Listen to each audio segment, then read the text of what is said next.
मैं हूं Zulqarnain Sheikh. Pakistan super league के 10वें एडिशन के लिए कौन से गैर मुल्की खिलाड़ी प्लाटिनियम कैटेगरी में शामिल होंगे, इसकी डिटेल सामने आ गई है। वो कौन कौन से, ये भी हम आपको बताएंगे। और साथ साथ डायमंड कैटेगरी और गोल्ड कैटेगरी के लिए भी जो गैर मुल्की प्लेयर्स हैं उनकी तादाद सामने आ गई। अब प्लाटिनियम कैटेगरी के अंदर 40 गैर मुल्की प्लेयर हैं जिन्होंने अपने आप को रजिस्टर किया, और इन 40 गैर मुल्की प्लेयर्स में से 6 ने यह कहा है कि अगर हम प्लाटिनियम कैटेगरी में कोई टीम हमें पिक कर लेती है, ओके शुक्रिया, और अगर हमें कोई टीम पिक नहीं करती तो हम नीचे वाली डायमंड और गोल्ड कैटेगरी के लिए अवेलेबल बिल्कुल नहीं है।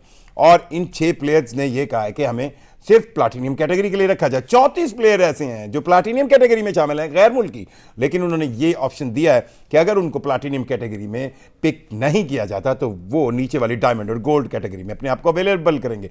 अब किस कैटेगरी में कौन सी टीम किसको पिक कर सकती है, उसमें पिक पॉइंट यानी कि पिक ऑर्डर भी बहुत इंपॉर्टेंट है। ये भी आज हम आपको बताएंगे कि प्लैटिनियम कैटेगरी में किस टीम के पास पहली पिक की चॉइस है, कि वो David Warner, Matthew Short, Sean Abbott जो प्लैटिनियम में, इनमें से किसी को पिक कर ले, या फिर बांग्लादेश के मुस्तफिजुर रहमान में से को पिक कर ले, या फिर न्यूजीलैंड के मार्क चैपमैन को पिक कर ले। सो प्लैटिनियम की 3 टर्न होंगी, उसमें पहली टर्न के अंदर जो है किसका पता है आपको कि कौन पिक कर सकती है? जी, लाहौर कलंदर के पास ये ऑप्शन है कि वो प्लाटिनियम कैटेगरी में पहला प्लेयर वो जो है पिक कर सकती है। फिर ये बारी बारी चलेगा 6 टीमों का, और जब प्लाटिनियम 2 राउंड आएगा, सेकंड राउंड आएगा, तो उसमें ये पिक इस्लामाबाद यूनाइटेड के पास है। और तीसरे और आखिरी पिक प्लाटिनियम कैटेगरी के अंदर जब तीसरा राउंड आएगा तो ये पिक क्वेटा ग्लैडिएटर के पास है।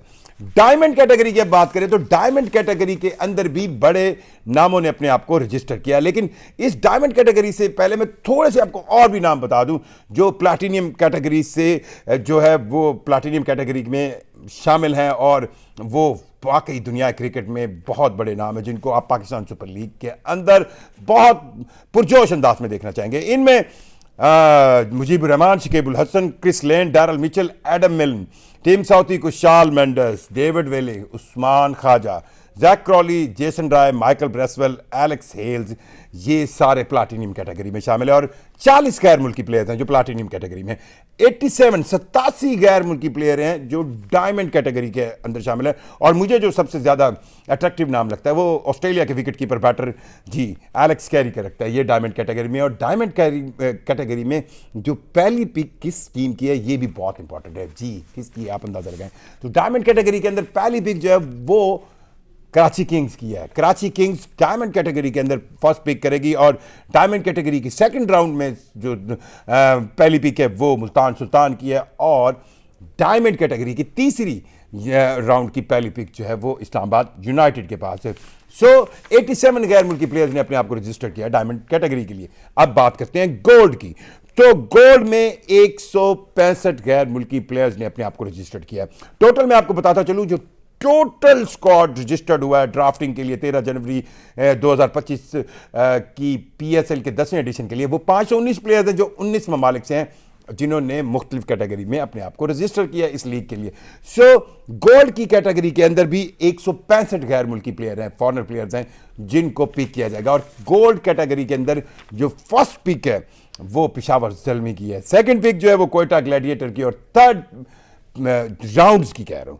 First pick first round Peshawar, second round first pick Quetta, third round first pick Multan Sultan. So ये तो है हमारे पास जो तफसीलात पाकिस्तान सुपर लीग की आई हैं। और पाकिस्तान सुपर लीग अब की बात बहुत अमेजिंग होने जा रही है। उसकी वजह यह है कि इसका कंपैरिजन, ये पैरेलल चलेगी इंडियन प्रीमियर लीग के साथ। जो प्लेयर्स बेचने का या खरीदने का या टीम बनाने का या टीम को ड्राफ्ट आउट करने का जो दिन रखा गया वो अब 11 जनवरी से चेंज करके 13 जनवरी रख दिया गया। कुछ कहा जा रहा है कि मौसम की खराबी लाहौर में, बहरहाल ये बहुत ही तारीखी जगह पर लाहौर का जो शाही किला है उसके हजूरी बाग के अंदर ये जो है सारा मेला सजेगा, और उस हजूरी बाग के अंदर जो है इन प्लेयर्स की पिक जो है वो टीमें करेंगी। 13 जनवरी सोमवार के दिन ये लाहौर में फाइनल टीमें तश्कील हो जाएंगी। क्वेटा ग्लैडिएटर, कराची किंग्स, लाहौर कलंदर, इस्लामाबाद यूनाइटेड, मुल्तान सुल्तान और पेशावर ज़ल्मी। आपको कौन सा प्लैटिनियम प्लेयर लगता है, कौन सी कैटेगरी में, तो ये जरूर बताइएगा कमेंट में। सो ये तो कहानी पाकिस्तान सुपर लीग की है जिसके बारे में भी ये डिटेल सामने है। साथ साथ मैं एक छोटी सी चीज़ आपको बता दूं कि शान मसूद ने जो अभी कप्तान शान मसूद ने जो टेस्ट सीरीज हम क्लीन स्वीप हार गए उसमें स्लो ओवर रेट्स की वजह से ना सिर्फ प्लेयर्स और पूरी टीम की 25% मैच फीस जो है वो ज़ाया कराई है, बल्कि 5 माइनस पॉइंट्स भी पाकिस्तान टीम को मिले। और ये 5 माइनस पॉइंट्स जो है वो पाकिस्तान टीम को क्या काउंट करेंगे जी। ये -5 पॉइंट लेने के बाद Pakistan team world test championship की पॉइंट्स टेबल पर 7वें नंबर पर मौजूद है और 8वें नंबर पर वेस्ट इंडीज है, लेकिन बहुत कम फर्क के साथ। पाकिस्तान टीम ने 12 टेस्ट मैचेस के अंदर अब तक -13 पॉइंट्स, यानी कि स्लो ओवर रेट की बिना पर सबसे ज्यादा माइनस पॉइंट किसी टीम के हुए तो वो पाकिस्तान टीम है।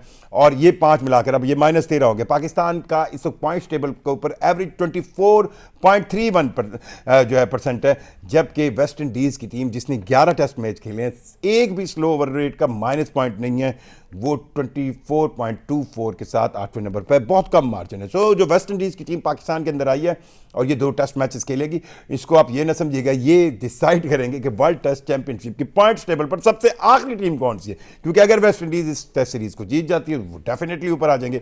अगर वेस्ट इंडीज इसको ड्रॉ भी करती है तो हमें ये बहुत डिसिप्लिन के साथ टेस्ट सीरीज खेलनी पड़ेगी। सो ये टेस्ट सीरीज चलें, पॉइंट्स टेबल पर सबसे बुरी टीम कौन सी थी, सबसे आखिरी टीम कौन सी थी, तो इस लिहाज से पाकिस्तान और वेस्ट इंडीज की ये सीरीज बहुत इंपॉर्टेंट है।